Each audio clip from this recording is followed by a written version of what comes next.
warm-up is one of the most important parts of a training session, but sometimes is neglected. Here at Smurf and Smurfette, there's a number of reasons why the warm-up is important. I'm going to talk you through that now and what our warm-ups look like.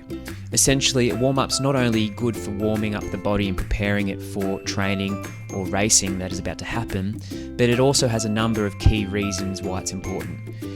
A lack of warm-up can result in abnormal heart function and reduced oxygen to muscles.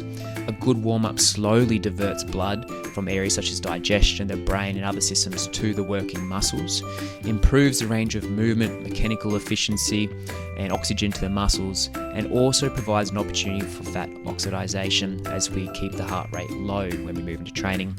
And what you can see on the screen at the moment is the beginning of our warm-up, the whole body reset, which I'll talk you through first. The whole body reset's a really important element. It stimulates our proprioceptors and gives our body the chance to build some body awareness, some balance, and then connect our muscle tissues to our brain. And the first element of the whole body reset that you just saw there is rolling. The rolling restores reflective strength and improves joint mobility at the hip, through the spine, ankles, and shoulders. So we perform it as we saw on the screen there, rolling from side to side, firstly with the lower body and then with the upper body. From that, we then move to our head nods.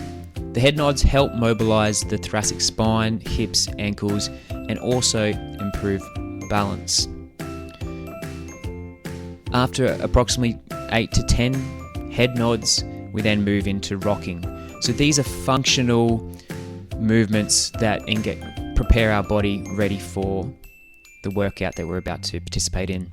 The rocking engages our abdominal muscles, resets our reflective stability, improves proprioception, and in particular, I love it for improving hip mobility. And it really does stretch out through the hips. And you can see there on the screen, you push right back onto your ankles, nice and slow and controlled.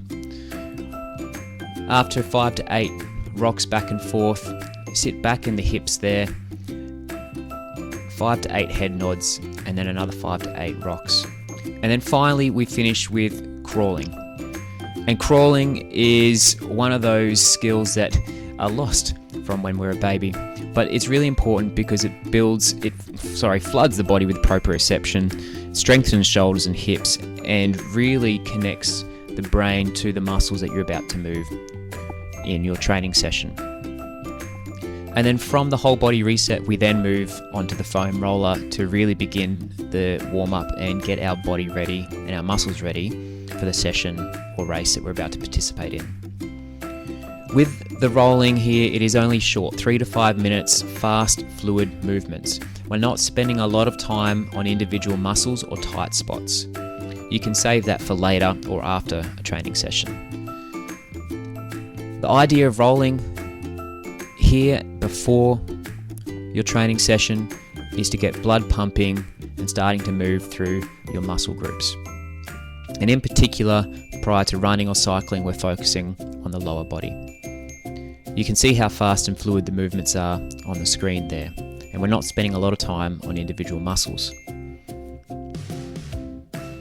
How you start and where you move throughout the body, and particularly through the lower body, doesn't matter too much. But on the screen here, we've started on the calf muscles, fast and fluid movements all around the calf muscles, up into the hamstrings, and then onto the quads. Really important that we hit all 4 bellies of the quadricep muscles, including our ITB down the side of our leg, which is often tight for runners and leads to things such as runner's knee. And once you've done one leg, as you can see on the screen, we switch to the other leg, continuing those same fast and fluid movements through the calf muscle first, then into the hamstrings, and from there we'll move onto the quadriceps.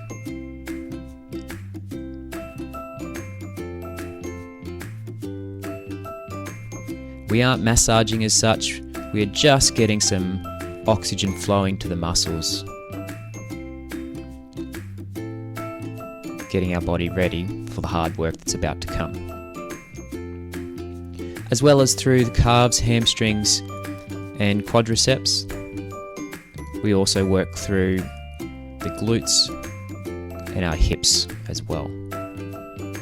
The glutes are really important as one of the major muscles when it comes to running and cycling. So very important that we work on engaging our glutes.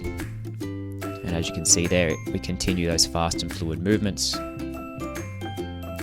And throughout this process, we shouldn't be in pain. It might be a little bit uncomfortable, but it shouldn't be painful at all.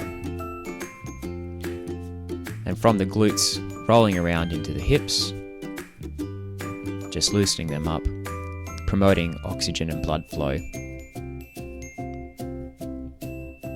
And once we're done with that one side, moving on to the other,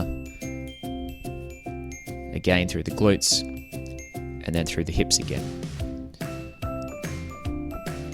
And that completes the first half of the Smurf and Smurfette warm-up.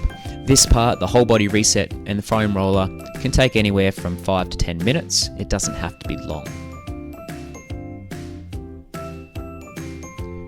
And then you can join us for part 2 of the Smurf and Smurfette warm-up, where we begin some activation and some light exercises to really get things moving.